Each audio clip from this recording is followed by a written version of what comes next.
दोस्तों मान लीजिए आपने म्यूचुअल फंड में इन्वेस्टमेंट करा एंड आपने जिस भी म्यूचुअल फंड में इन्वेस्टमेंट करा है आपने काफ़ी टाइम उसमें वेट करा 1 साल 2 साल 3 साल, लेकिन आपका जो फंड है जो फंड आपने सेलेक्ट करा है वो फंड आपको काफ़ी टाइम से नेगेटिव रिटर्न दे रहा है। अब आप ये चाहते हो आपका जो फंड है उसको स्विच करके आप नए फंड में इन्वेस्टमेंट करना चाहते हो, तो आज की वीडियो में हम ये बताएंगे कि आप आपके पुराने फंड से नए फंड में कैसे स्विच कर सकते हो। एंड दोस्तों बात आती है जब भी फंड स्विच करने की तो कुछ हमारे ऐसे कंफ्यूजन है जो हमारे दिमाग में आते हैं। सबसे पहला कंफ्यूजन तो यह रहता है कि जब हम हमारे फंड को स्विच करेंगे तो हम दूसरे किस फंड में स्विच कर सकते हैं। तो दोस्तों यहां पे देखो, पहली ये चीज है कि आप जो स्विच कर सकते हो ना सिर्फ सेम एएमसी में स्विच कर सकते हो। ठीक है, एएमसी का मतलब ये है जैसे मान लीजिए आपका इन्वेस्टमेंट है एचडीएफसी का फंड, आपका पुराना फंड है कोई एचडीएफसी, जैसे मान लीजिए फ्लेक्सी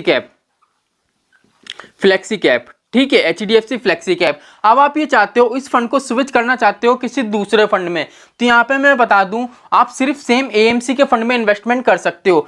एएमसी का मतलब ये है सिर्फ एचडीएफसी के दूसरे फंड में, जैसे HDFC small cap, HDFC large cap, HDFC mid cap. Clear है? तो एएमसी का मतलब ये होता है, सेम एएमसी का मतलब कि आपका जो पुराना वाला फंड है वो जिस फंड का नाम है जैसे एचडीएफसी है तो एचडीएफसी की जो एएमसी है अदर्स हम उसमें ही हमारा स्विच कर सकते हैं। लेकिन सर बात ये आती है कि मान लीजिए एचडीएफसी का जो ये फंड है अगर हमको सिर्फ एचडीएफसी के एएमसी के अलावा किसी दूसरी एएमसी में स्विच करना हो, जैसे मान लीजिए हमको करना है निप्पॉन इंडिया में, तो सर क्या पॉसिबल है या नहीं? तो देखो पॉसिबल सब कुछ है, ठीक है, पॉसिबल सब है।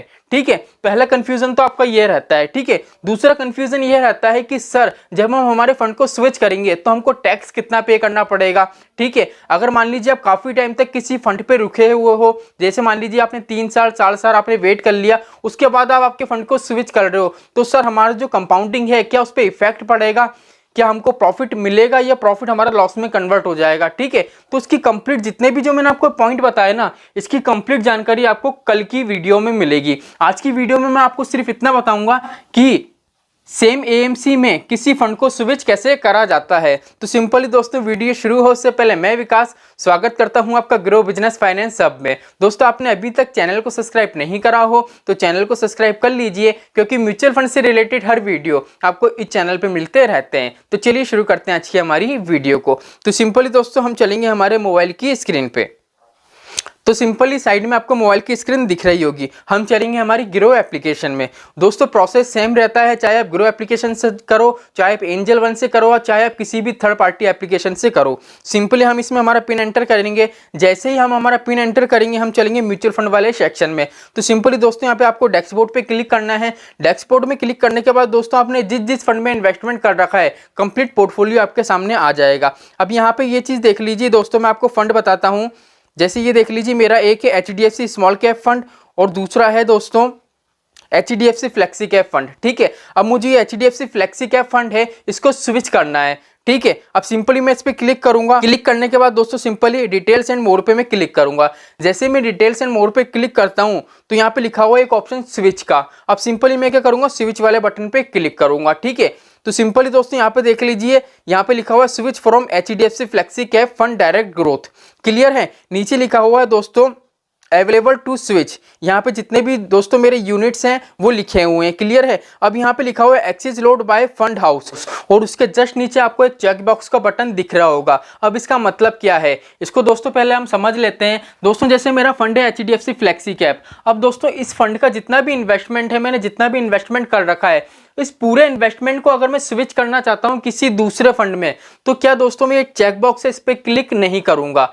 ठीक है, अगर आप चेक बॉक्स पे क्लिक नहीं करते हो तो ये आपको परमिशन दे देता है कि आपका जो पूरा इन्वेस्टमेंट है इस फंड के अंदर आप इसको स्विच कर सकते हो। ठीक है, लेकिन दोस्तों ये आपसे क्या लेता है, एक्सेस लोड लेता है। अब एक्सेस लोड क्यों लेता है दोस्तों, मेरा जो ये फंड है दोस्तों एचडीएफसी फ्लेक्सी कैप, इसका दोस्तों लॉकिंग पीरियड था 1 ईयर का। अभी इस फंड को 1 ईयर कंप्लीट नहीं हुआ है, इसलिए यहाँ पे लिखा हुआ है एक्सेस लोड कितना लिखा है 26 रुपए। अब यहाँ पे देख लीजिए, जैसे ही मैं टिक मार्क के ऑप्शन पे क्लिक कर देता हूँ, ठीक है, तो यहाँ पे दोस्तों देख लीजिए हमारा जो एक्सेस लोड है वो 0 हो जाता है। अब ऐसा क्यों हो रहा है, जब हम टिक मार्क के ऑप्शन पे क्लिक नहीं करते हैं तो हमको परमिशन मिल जाती है कि आपका जो फंड है उसके जितने भी यूनिट हैं आप उसको स्विच कर सकते हो। लेकिन अगर हम टिक मार्क के ऑप्शन पे क्लिक कर देते हैं ना, तो इसका मतलब ये है कि आप सिर्फ उतने ही यूनिट आप सिर्फ उतने ही यूनिट को स्विच कर सकते हो जितने यूनिट पे आपका एक्सेस लोड नहीं लग रहा है। क्लियर है? देख लीजिए यहाँ पे जैसे मैंने क्लिक करा तो एक्सेस लोड कितना हो गया, 0। वो क्यों हुआ है? क्योंकि यहाँ पे उतने ही यूनिट स्विच होंगे जितने यूनिट पे एक्सेस लोड नहीं लगेगा। क्लियर है? लेकिन यहाँ पे एक चीज देख लीजिए, जब मैं टिक मार्क के ऑप्शन पे क्लिक करता हूं तो नीचे की तरफ से कंटिन्यू का बटन है वो हाइड हो जाता है। अब ऐसा क्यों हो रहा है इसको भी थोड़ा समझ लो। दोस्तों वीडियो लंबी हो सकती है लेकिन जानकारी आपको बिल्कुल जेन्युइन मिलेगी।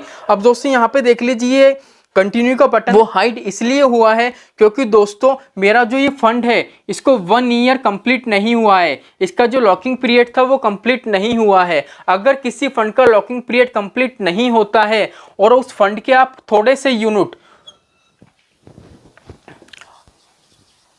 आप कुछ यूनिट को क्या स्विच करना चाहते हो तो वो पॉसिबल नहीं है। अगर इसका लॉकिंग पीरियड कंप्लीट हो गया होता और मैं इसमें से कुछ यूनिट को स्विच करना चाहता तो नीचे कंटिन्यू का बटन है वो इनेबल हो जाता। लेकिन 1 ईयर कंप्लीट नहीं हुआ है इसलिए मेरा जो दोस्तों कंटिन्यू का बटन है वो हाइड है। अभी मैं थोड़े सी यूनिट को स्विच नहीं कर सकता। मैं सिर्फ जितना पूरा मेरा फंड है, फंड के अंदर जितना मेरा इन्वेस्टमेंट है वो पूरे इन्वेस्टमेंट को मैं स्विच कर सकता हूँ। स्विच करने के लिए मुझे एक्सेस लोड देना पड़ेगा जो यहाँ पे लिखा हुआ है देख लीजिए 20 रुपए। क्लियर है दोस्तों? तो मैं यहाँ पे क्लिक करूंगा नहीं क्योंकि मुझे जितने भी मेरा इन्वेस्टमेंट है सारा के सारा स्विच करना है। तो सिंपली मैं कंटिन्यू पे क्लिक करूंगा। अब जैसे ही मैं कंटिन्यू पे क्लिक करूंगा तो यहाँ पे ये चीज देखो, मैंने आपको बताया था सेम एएमसी, ठीक है। तो यहाँ पे जितने भी आपको फंड मिलेंगे वो एचडीएफसी के ही मिलेंगे। देख लीजिए मैं स्क्रॉल करके बताता हूँ यहाँ पे आपको, ये देख लीजिए सारे फंड आपको एचडीएफसी के ही दिखेंगे। क्लियर है? ये देख लीजिए मैं नीचे तक बताऊंगा आपको, ठीक है। तो कहने का मतलब है जब भी हम हमारी पर्टिकुलर ग्रो एप्लीकेशन वगैरह से करते हैं, ठीक है, तो क्या होता है हम सेम एएमसी में ही क्या होता है दोस्तों हमारा जो फंड है उसको स्विच कर सकते हैं। लेकिन अगर आप चाहते हो सेम एएमसी में ना करके किसी अदर्स एएमसी में, तो उसका भी मैं आपको तरीका बताऊंगा कल की वीडियो में। जैसे मान लीजिए HDFC small cap direct growth, इसमें मुझे स्विच करना है तो सिंपली मैं क्या करूंगा, एचडीएफसी स्मॉल कैप में मैं क्लिक करूंगा। अब जैसे ही मैं क्लिक करूंगा दोस्तों यहाँ पे देख लीजिए switch from HDFC flexi cap, जो मेरा पुराना वाला फंड था, 2 में क्या आ रहा है एचडीएफसी स्मॉल कैप, जो मेरा नया वाला फंड है जिसमें मैं स्विच करने की सोच रहा हूं। अब सिंपली दोस्तों कंफर्म स्विच पे मैं क्लिक करूंगा। अब जैसे ही मैं कंफर्म स्विच पे क्लिक करूंगा तो मेरा जो मोबाइल नंबर है दोस्तों उस पर एक ओटीपी आएगा एंड दोस्तों जो मेरी मेल आईडी है उस पर भी एक ओटीपी आएगा। सिंपली दोस्तों मेरा जो ओटीपी था वो ऑटोफिल हो चुका है, सिंपली मुझे कंफर्म पे क्लिक करना है। अब दोस्तों जैसे ही मैं कंफर्म पे क्लिक करूंगा तो देख लीजिए स्विच ऑर्डर रिक्वेस्ट, मेरी जो ऑर्डर थी वो रिक्वेस्ट सक्सेसफुली हो गई है। अगर आपको ट्रैक करना है तो यहाँ पे ट्रैक ऑर्डर पे क्लिक कर सकते हो, नहीं तो दोस्तों आप सिंपली डन पे क्लिक कर सकते हो। अब दोस्तों देख लीजिए हमारा जो ऑर्डर था, ठीक है, हमारा जो एचडीएफसी फ्लेक्सी कैप था उसको हमने स्विच कर लिया है एचडीएफसी स्मॉल कैप में। अब बात ये आती है कि दोस्तों 24 से 48 घंटे के अंदर दोस्तों हमारा जो फंड है डैशबोर्ड में हमको शो हो जाएगा। जो एचडीएफसी फ्लेक्सी कैप लिखा हुआ है वो हट जाएगा और हमारा जो एचडीएफसी स्मॉल कैप है उसके जो यूनिट हैं वो बढ़ जाएंगे। क्योंकि दोस्तों देख लीजिए यहाँ पे मैंने इन्वेस्टमेंट कर रखा है एचडीएफसी स्मॉल कैप, तो इसके जो यूनिट हैं वो बढ़ जाएंगे और एचडीएफसी जो हमारा फ्लेक्सी कैप है ये वाला फंड यहाँ से एग्जिट हो जाएगा। अभी आपको चेक करना है तो आप कहाँ पे चेक कर सकते हो, डैशबोर्ड के दोस्तों बिल्कुल टॉप में आ रहा है ऑर्डर, सिंपली आप इस पे क्लिक करोगे तो यहाँ पे आपको फंड की कंप्लीट डिटेल मिल जाएगी।